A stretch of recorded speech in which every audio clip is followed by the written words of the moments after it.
Yo, primitives? Undoubtedly, creatures such as Homo habilis, Homo erectus, and Homo neanderthalensis roamed Earth. However, there's no proof that they transitioned from Australopithecines and apes. Moreover, the most established Australopithecine-type creature is a 45% complete skeleton. Display skeletons are made of plastic and are extrapolated from these bone fragments. Besides, evolutionists admit that Australopithecines and genus Homos lived concurrently. This explodes the previous assumption that genus Homo would necessarily replace Australopithecus.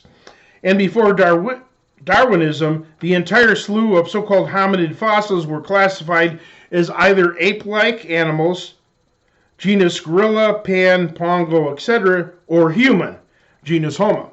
Fossils were reclassified to mirror Darwin's theory. Besides, all dogs, whether toy poodles, dachshunds, greyhounds, bulldogs, Siberian huskies, St. Bernards, English sheepdogs, Shar-Peis, Doberman pinschers, Great Danes, Mexican hairless, Irish wolfhounds, Afghan hounds, bloodhounds, Dalmatians, and other extremely diverse animals are all labeled Canis familiaris. Yet the difference between dog breeds is many times the difference between modern man and so-called primitive man, who have a different classification. Therefore, the classification system is biased and inconsistent. Moreover, the lack of a missing link, perfectly portrayed by Chaka on the Land of the Lost video series, should actually disprove the evolution of apes to man. Homo sapiens may have come from primitive people through, or so-called, through breeding over eons. However, that doesn't prove our superiority. Let's say a caveman and a Homo sapiens climbed a mountain together to get food and were caught in a rock slide. The Homo sapiens with a thinner skull gets his head bashed in and dies. His bigger brain did no good. The caveman with the thicker skull survives and thrives.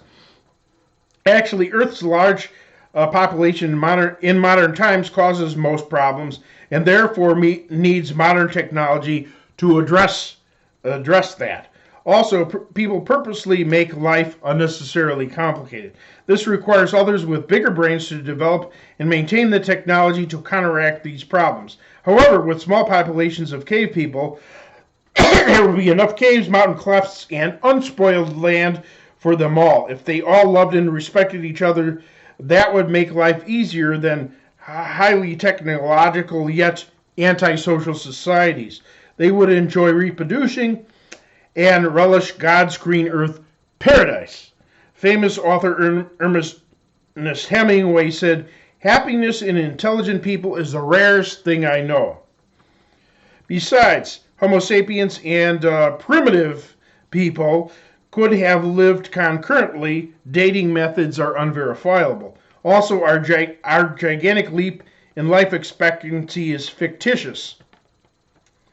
And I made an article addressing that called Technology under Life Expectancy in Modern Medicine. Regardless, there's no connection whatsoever between primates and fish, amphibians, or reptiles. Life's interdependence, symbiotic relationships, life forms mutually dependent on each other, number in the hundreds. Though some plants thrive by being non-edible, encased in barbs or poisonous, which is logical for survival of the fittest, most plants thrive by being edible. This attracts animals which carry or eat their seeds, which fall off or are expelled, sprouting into new plants. There is also obligate symbiosis, relationships which are absolutely necessary to both symbiotes. For example, mitochondria and humans are related by obligate symbiosis, since mitochondrial organelles cannot live independently and produce cellular respiration, fats, proteins, and enzymes, without which humans would die. Skeletons and exoskeletons could never develop or exist on their own. That would be like an animated spook house skeleton having roamed the earth. Skeletons cannot even exist as independent, cohesive units. Movie skeletons are held together by wires. And mammals could never develop or exist without skeletons. If so, we'd be a planet of creatures resembling the blob. Life is interdependent interdependent, remember that, by design. And oil and water don't mix, unless purposely mixed, and won't stay mixed unless intelligence is used to purposely affix them, such as in cars. Animal and human bodies are mixtures of oil and water alongside cars. Consider intelligently designed automobiles, like I just said, with designated parts that variously use oil, engines, and water radiators. Piecemeal development? There are no adequate explanations for supposed piecemeal structural development. Consider the eye. Though there are successive degrees of eyes within nature, or at least supposedly, and therefore successive degrees of light sensitivity and vision, in advanced eyes, numerous parts are interdependent and so would have to develop simultaneously.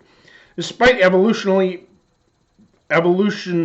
biologist Richard Dawkins' props, which illustrated supposed stages in eye evolution, they were far too simplistic. For example, if we suppose that our eye sockets developed to create shadow images in direct light, a lens later growing over the eye socket, as Richard demonstrated with the glass lens, would not work, since bone grows out of bone, not something made of flesh. Human eye sockets, having been designed to protect our eyes, is more logical. And unlike Richard's model, real eyes would have immediate need for optic veins and arteries. Moreover, the parts in advanced eyes fit together like automobile parts fit together, whose diverse parts serve the functions of the other parts. To create eyes without God, a galaxy of favorable effects would have to occur, far exceeding the magic of Harry Potter. Reproduction is all or nothing. Every life form on Earth needs a fully developed reproductive means before its generations end. Even being almost able to reproduce would naturally fail. Think about it.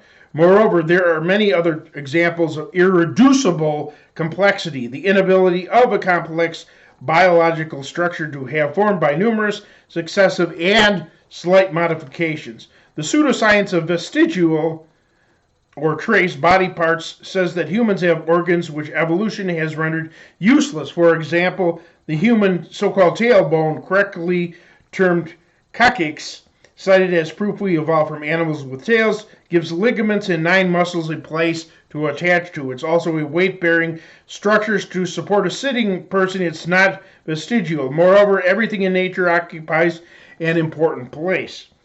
Mosquitoes are assumed useless, although they pollinate flowers and provide an important food source for a wide range of creatures such as fish, turtles, frogs, birds, and bats. Butterflies, mites, moths, ladybugs, and other insects pollinate flowers, remove debris from the ecosystem, digest feces, and do other important functions that we rely upon insects to perform. The moth, Bombyx mori, is the most prized insect of all. Its larvae produce all the world's silk. Codes of life. The gene pool dictates the parameters of any species' potential offspring. That's the extent of their ability to so-called evolve. Dogs can never produce cats. Orchid seeds can never produce apples. Even crossbreeding such as lion and tiger, liger or tigan, and donkey with zebra, zebras, also always produces sterile animals. So creatures cannot transmute into anything not already encoded in the genes. Mendelism. Mutations are copying errors in genes that nearly always lose information. Since harmful mutations always far outnumber beneficial ones, this source would cause life to run down much faster than it could evolve upward. Also, advantageous mutations have downsides. For example, fused appendages in sand dwellers, supposedly webbed feet, is countermanded on any terrain outside of sand. As for extraordinary bone density among humans, which can save lives in cases of major car accidents, it can cause drowning in situations involving water due to inability to float. Besides, there are never any transmutations towards another genus. Sharing over 90% of our DNA with chimps and baboons means little. Though we share 50% of our DNA with bananas, we're not half banana. DNA molecules themselves have almost 1 billion parts, each constituting bits of information. Even a 1% difference in the genome, complete set of genetic information, would be enough information difference to fill 1,000 telephone books. If chromosome numbers were of primary significance, apes and monkeys, 48 chromosomes, would more closely resemble tobacco plants, also 48, rather than humans, 46. Ferns, 480 chromosomes would then be the highest evolved species. Notably, pig and human zygotes look identical, while zygotes from other primates look much different. Stay tuned for part 4.